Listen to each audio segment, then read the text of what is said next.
retrouve à bord d'Igloo pour un bilan des vacances sur lesquelles j'ai fait une petite série de vidéos que vous pouvez retrouver en lien quelque part par là ou par là. Alors, qu'est-ce qui t'a plu sur ce voyage? La voiture est toujours très agréable. L'absence de bruit, l'autopilote sur autoroute rendent les grandes distances agréables. La voiture est très reposante et on arrive sans aucune fatigue. Les pauses sur les superchargeurs, personnellement ça a toujours fait partie de nos voyages de prendre des pauses assez régulières et du coup ça fait vraiment partie du voyage.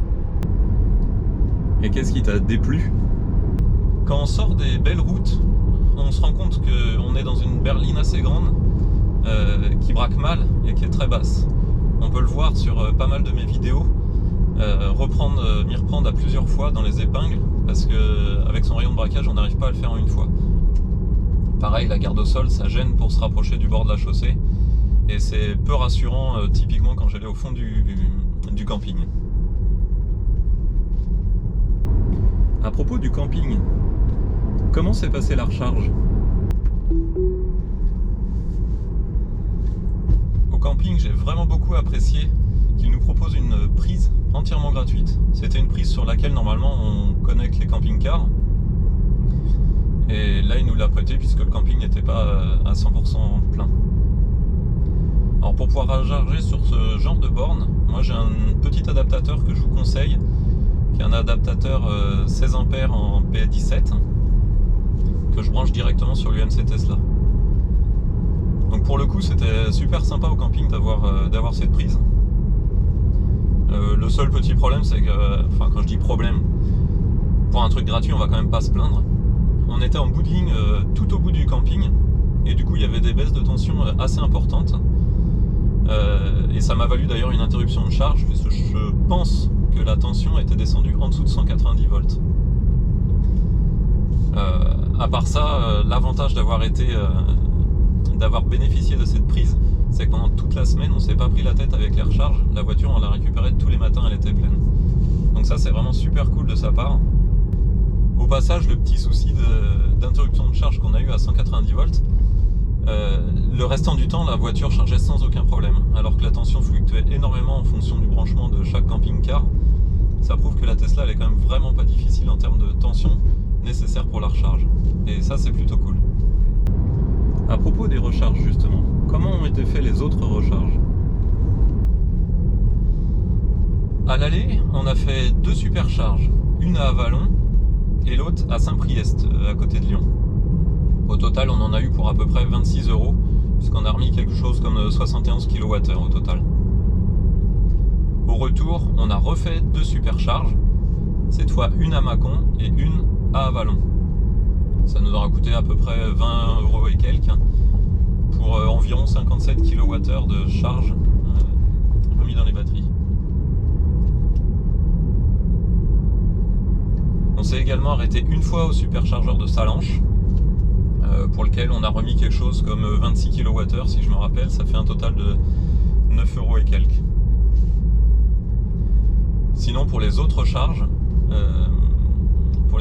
il y aura eu une charge à Megève pour 5 € et des bananes, dans laquelle on aura mis l'équivalent de 12 kWh si je me rappelle. À l'aller, on a également bénéficié d'une charge gratuite au resto. Quand on s'est arrêté à midi, il y avait un resto avec une borne de recharge gratuite sur laquelle on a pu charger à 11 kW. Donc ça c'était super sympa aussi, ça nous a permis de récupérer aux alentours de 11-12 kWh puisqu'on y restait un petit peu plus d'1 heure. Au final on peut faire le calcul, mais la Tesla nous aura vraiment pas coûté cher pendant les vacances à déplacer. Puisqu'on doit tourner aux alentours de 50-60 € pour la totalité des vacances. Sachant qu'il y a eu quelques recharges gratuites donc au camping et une recharge dans la famille. Comment se sont passées les supercharges? Pas trop de monde en cette période de vacances? Pour les supercharges, je précise qu'on n'y est pas allé les samedis, on a circulé les lundis principalement. Au final, très peu de monde. On a eu à Avallon, c'est là où il y a eu plus de monde à l'aller. Je pense que le chargeur était rempli à moins de la moitié. Donc ça allait très très bien. Après, quand on s'est arrêté à Saint-Priest, là, on était carrément tout seul. Enfin, il y avait un Model X au début et qui est parti en cours de charge. Sur Salanches, on n'a eu absolument personne. On était vraiment tout seul. À Mâcon, au retour, je crois qu'il y avait 3-4 voitures. Enfin, pour un chargeur de 20 stèles, c'est comme s'il n'y avait personne. Et donc, au final, non, aucun problème de saturation des superchargeurs. Le petit truc un peu bizarre, à Avallon, à l'aller, je sais pas pourquoi, il y avait une borne qui était en panne, que la voiture nous a indiqué. Et ensuite, quand j'ai changé de borne, la suivante ne voulait pas spécialement charger très vite. On était limité quelque chose comme 80 kW. J'étais un peu feignant, on est resté jusqu'au bout de la charge sur cette borne-là. En termes de consommation, est-ce que tu peux nous faire un bilan ?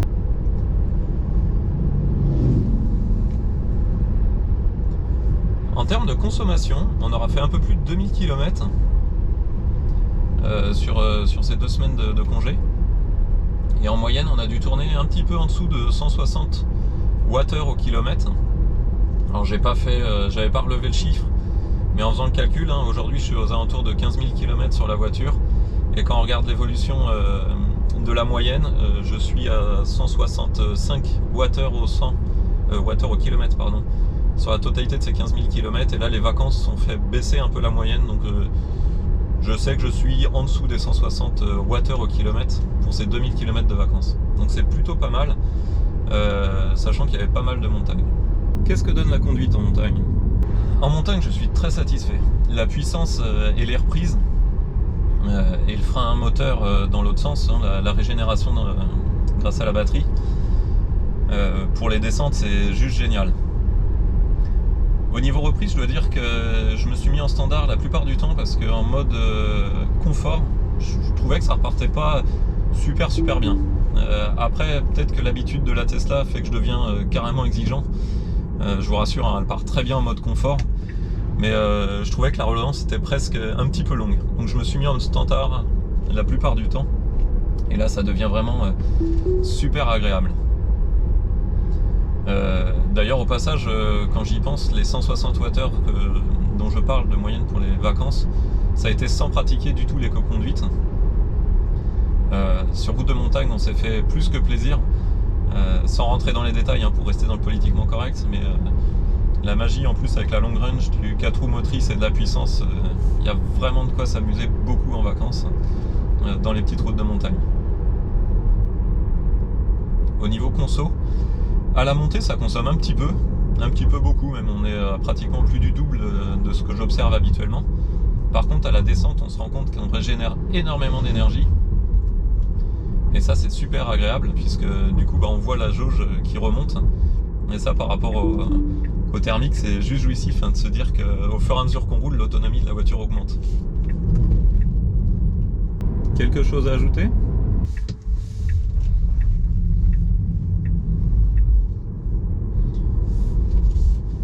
On a passé les 15 000 premiers kilomètres en même pas un an.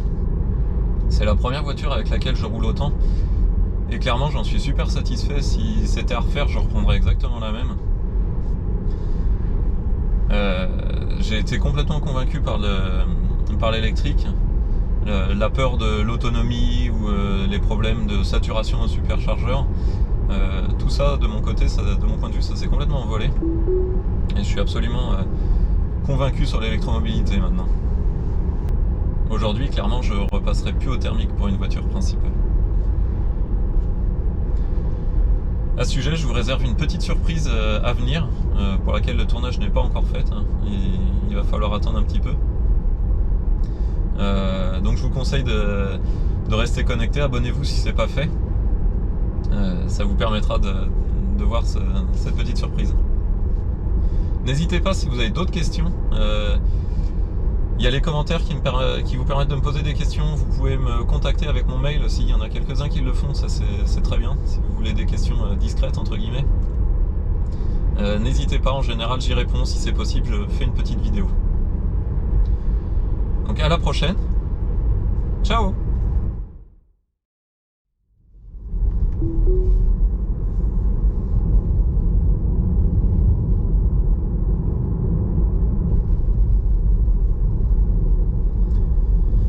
l'autopilote est quelque chose de vraiment super classe. Là je suis en train de vous parler sur une petite route de forêt avec quelqu'un qui se traîne un peu devant, là, on est tout juste à 50 km/h. La voiture a complètement repris la main. On voit que l'autopilote c'est pas applicable que sur autoroute, hein. Sur des petites routes, la petite route de campagne ça fait super bien son travail. Pour dire, il y a juste une ligne au centre de la route. Le bas-côté, c'est rien, hein, c'est l'herbe de la forêt. Et là, à part de temps en temps une petite correction qui est imposée pour faire voir qu'on est présent, la voiture s'occupe vraiment de tout. Là, elle est en train de freiner parce qu'il y a un vélo devant. Hop, donc je vais reprendre à la main pour dépasser manuellement. Hop. La petite alarme quand on dépasse un cycliste, c'est parce qu'elle a toujours besoin d'avoir le mètre 50 que nous impose le code de la route. Et là, effectivement, j'étais peut-être un tout petit peu limite. Il avait de la place, hein, on n'a pas pris de risque. Mais c'est vrai qu'elle râle assez vite sur les alarmes.